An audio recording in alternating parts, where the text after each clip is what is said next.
The kind that have teased and troubled mankind for hundreds and thousands of years. And there were men through all these ages who tried to find the answers. But the answers they found were never completely satisfying. Always there was something wrong. Some fact, some little fact, that proved the answers false.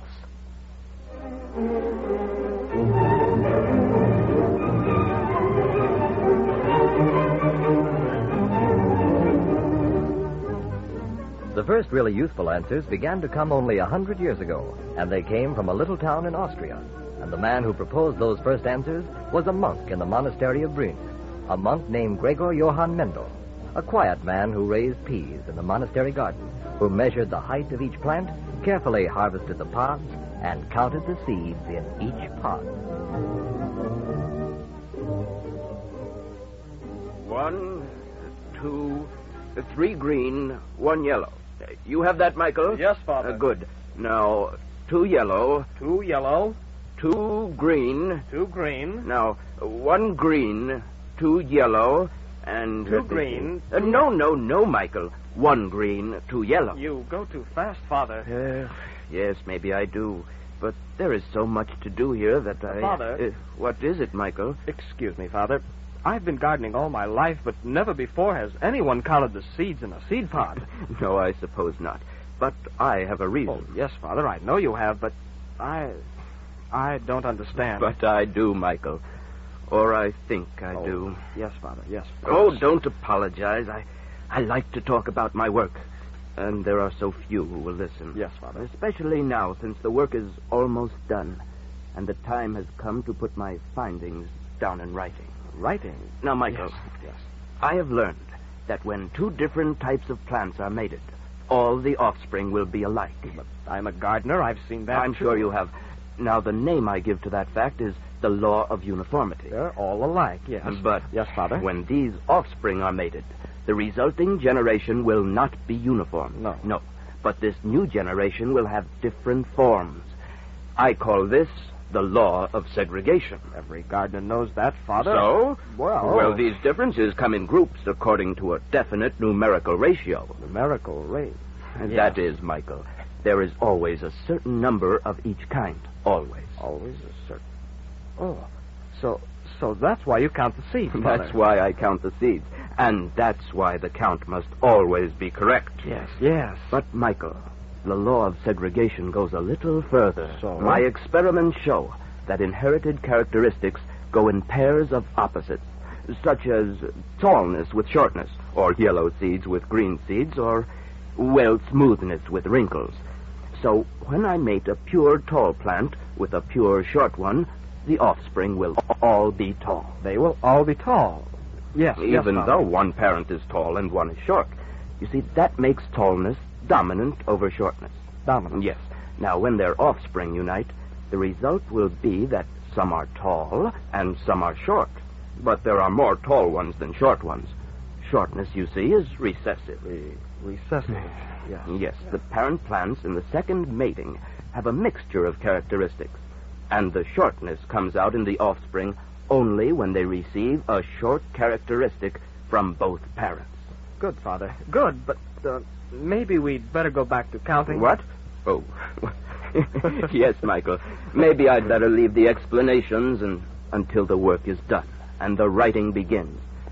Ready, Michael? Ready, Father. 1 green, 2 yellow. 1 green, 2 yellow. 1, 2, 3 green.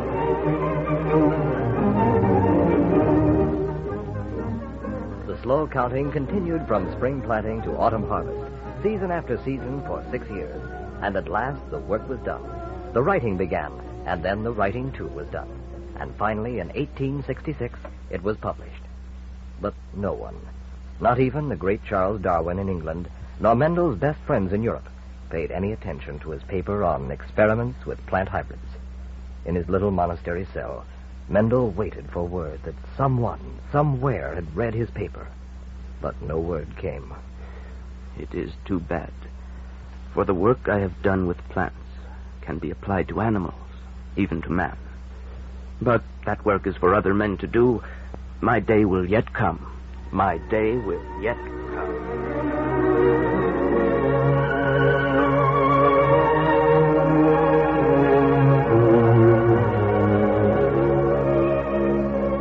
But Gregor Mendel was never to see that day himself.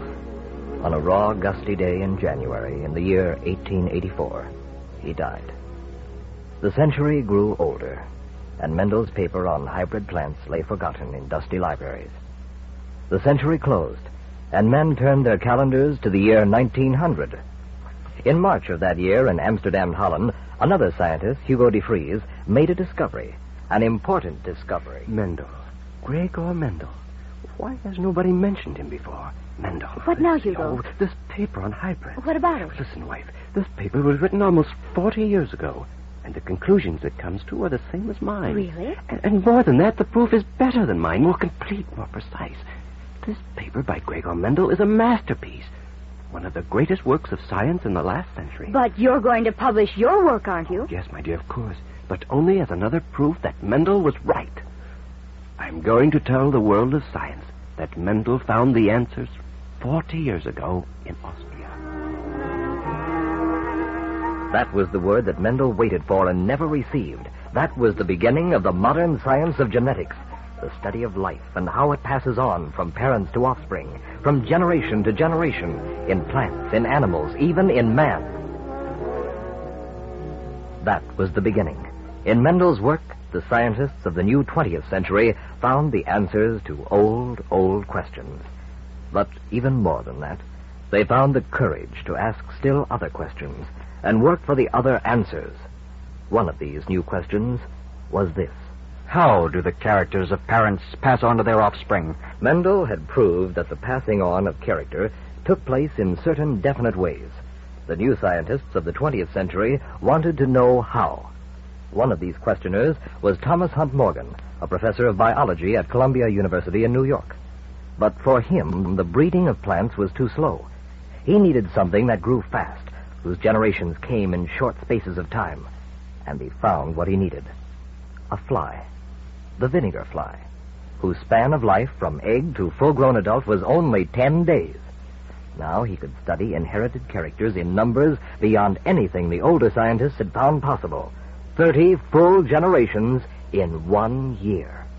These little insects are the key to the puzzle. Breed them. Breed them in hundreds and thousands, generation after generation. Study them under the microscope, and the answers will come. Keep accurate records. Count, examine, study, work hard. Be patient. And the answers will surely come. And the answers did come, as Morgan said they would. And one of the answers became a new theory in the science of genetics. This is what we've learned from our thousands of little vinegar flies, that the characters that an individual inherits from its parents come from special elements in the parent cells. These elements we call the genes, and they unite according to Mendel's two great laws. The genes control the characters that parents pass on to their offspring.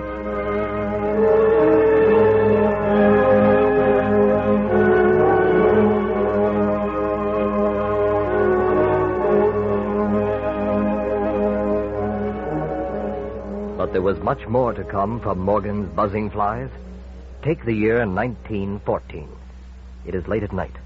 One of Morgan's students, a young man named Herman Muller, is still at his microscope. He does not hear a step behind him. Muller? Huh? Oh, Dr. Morgan, I didn't hear you come in. So I noticed. I was so busy.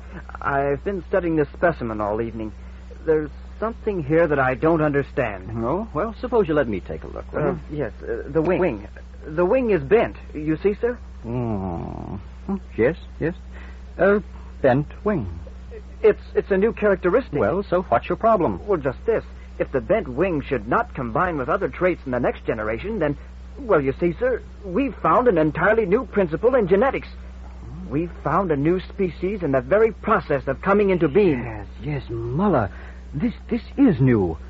And if it turns out as you say, and you can prove it, this will be the beginning of a great career.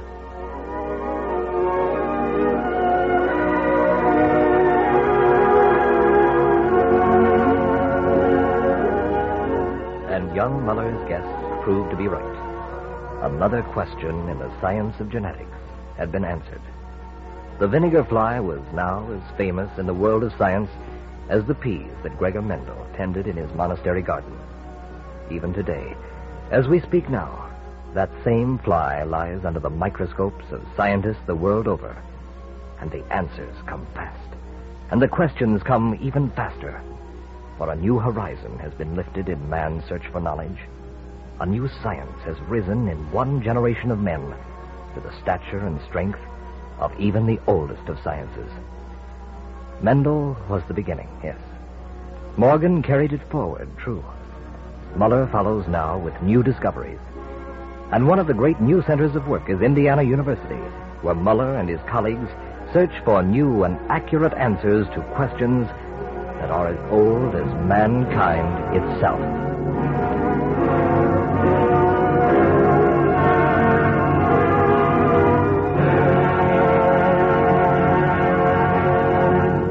You have been listening to another program from Great Days in Science, the Indiana School of the Sky Science Series. The script was written by George C. Johnson, Director of Educational Radio Programs at Indiana University. In the cast were John Taylor, Bob Messy, Gerald Thomas, Lamar Kraft, Dolores Cawley, Julius Miller, and Richard Morgan. Sound and music by Eldana May. The program was directed by John R. Mickey. Next week, the final program of the 1949-1950 Indiana School of the Sky Science Series.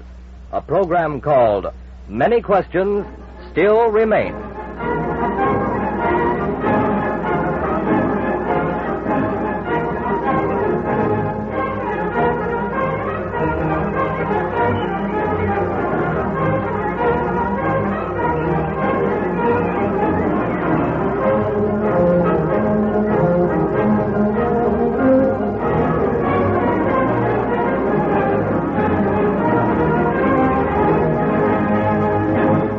This series is produced by the Radio Department of Indiana University and reaches you through the cooperation of the Indiana State Department of Education and this radio station.